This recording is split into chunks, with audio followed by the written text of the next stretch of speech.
Chapter 44. The Chart. Had you followed Captain Ahab down into his cabin after the squall that took place on the night succeeding that wild ratification of his purpose with his crew, you would have seen him go to a locker in the transom and, bringing out a large wrinkled roll of yellowish sea charts, spread them before him on his screwed-down table. Then, seating himself before it, you would have seen him intently study the various lines and shadings which there met his eye,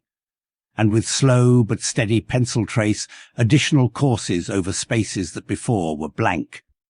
At intervals he would refer to piles of old logbooks beside him, wherein were set down the seasons and places in which, on various former voyages of various ships, sperm whales had been captured or seen.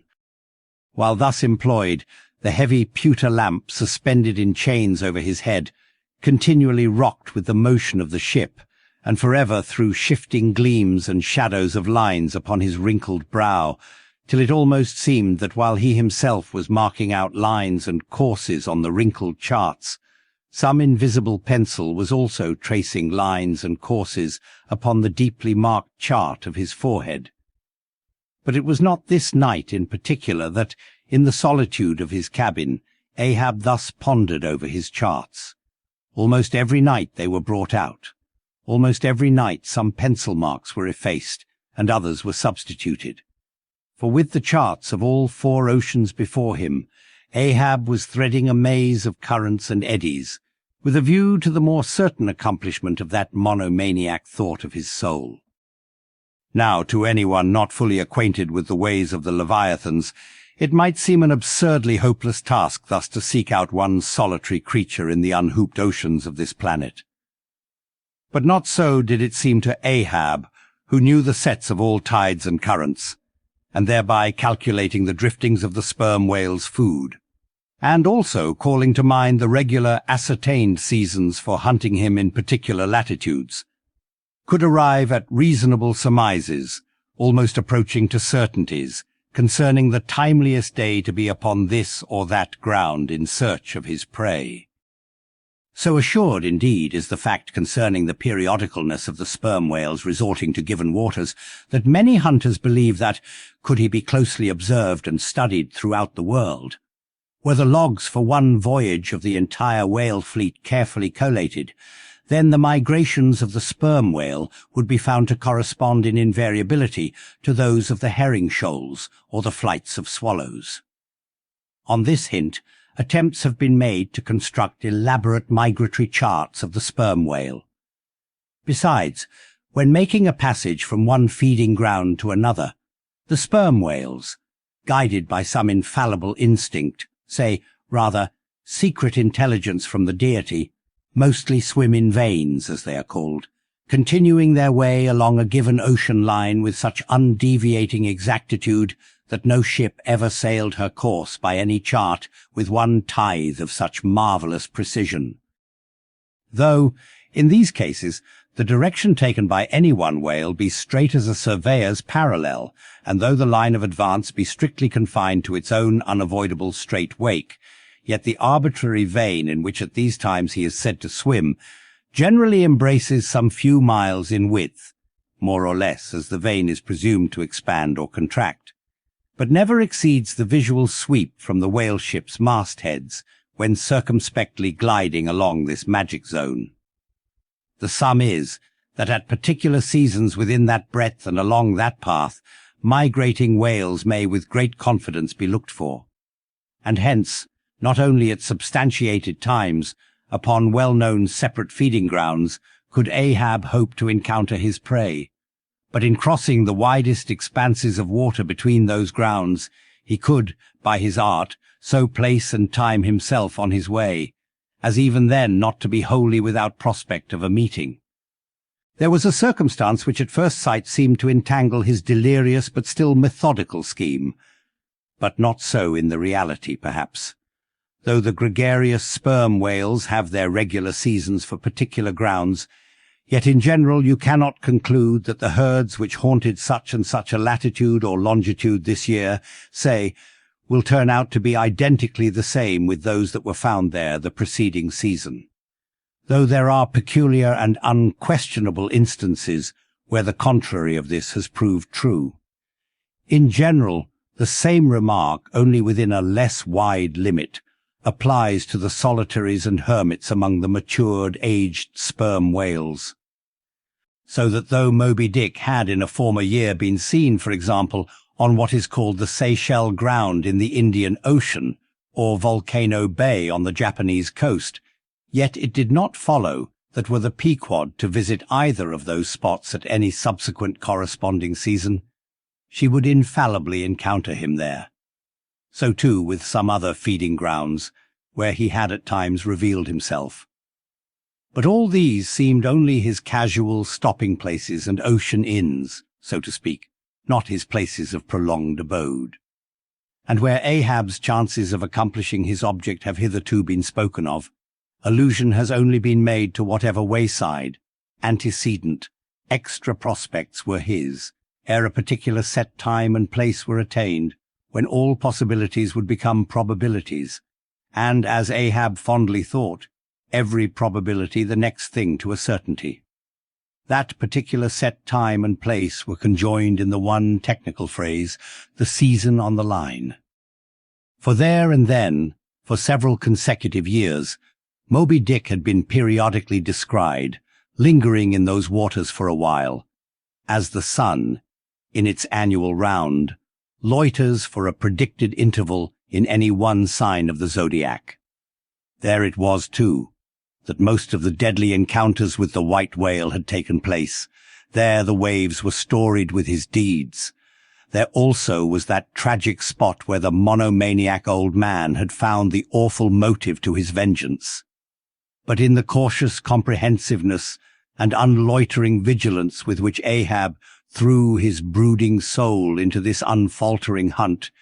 he would not permit himself to rest all his hopes upon the one crowning fact above mentioned, however flattering it might be to those hopes. Nor in the sleeplessness of his vow could he so tranquilize his unquiet heart as to postpone all intervening quest. Now, the Pequod had sailed from Nantucket at the very beginning of the season on the line. No possible endeavor then could enable her commander to make the great passage southwards, double Cape Horn, and then running down 60 degrees of latitude arrive in the equatorial Pacific in time to cruise there. Therefore, he must wait for the next ensuing season. Yet the premature hour of the Pequod's sailing had perhaps been covertly selected by Ahab, with a view to this very complexion of things, because an interval of 365 days and nights was before him, an interval which, instead of impatiently enduring ashore, he would spend in a miscellaneous hunt, if by chance the white whale, spending his vacation in seas far remote from his periodical feeding grounds, should turn up his wrinkled brow off the Persian Gulf, or in the Bengal Bay, or China Seas, or in any other waters haunted by his race. So that monsoons, pampas, nor'westers, harmattans, trades, any wind but the Levanter and Simoom might blow Moby Dick into the devious zigzag world circle of the Pequod's circumnavigating wake. But granting all this, yet, regarded discreetly and coolly, seems it not but a mad idea, this, that in the broad, boundless ocean, one solitary whale, even if encountered, should be thought capable of individual recognition from his hunter, even as a white-bearded mufti in the thronged thoroughfares of Constantinople? No, for the peculiar snow-white brow of Moby Dick and his snow-white hump could not but be unmistakable. And have I not tallied the whale, Ahab would mutter to himself, as after poring over his charts till long after midnight he would throw himself back in reveries, tallied him, and shall he escape? His broad fins are bored and scalloped out like a lost sheep's ear. And here his mad mind would run on in a breathless race, till a weariness and faintness of pondering came over him, and in the open air of the deck he would seek to recover his strength. Ah, God! What trances of torments does that man endure who is consumed with one unachieved, revengeful desire? He sleeps with clenched hands, and wakes with his own bloody nails in his palms. often when forced from his hammock by exhausting and intolerably vivid dreams of the night, which, resuming his own intense thoughts through the day, carried them on amid a clashing of frenzies and whirled them round and round in his blazing brain, till the very throbbing of his life-spot became insufferable anguish.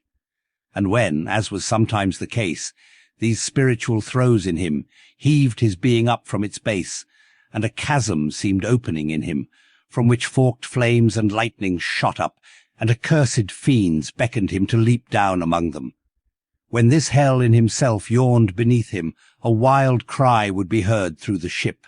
and with glaring eyes Ahab would burst from his stateroom, as though escaping from a bed that was on fire. Yet these, perhaps, instead of being the unsuppressible symptoms of some latent weakness or fright at his own resolve, were but the plainest tokens of its intensity. For at such times crazy Ahab, the scheming, unappeasedly steadfast hunter of the white whale, this Ahab that had gone to his hammock, was not the agent that so caused him to burst from it in horror again. The latter was the eternal living principle or soul in him, and in sleep, being for the time dissociated from the characterizing mind, which at other times employed it for its outer vehicle or agent, it spontaneously sought escape from the scorching contiguity of the frantic thing of which for the time it was no longer an integral. But as the mind does not exist unless leagued with the soul,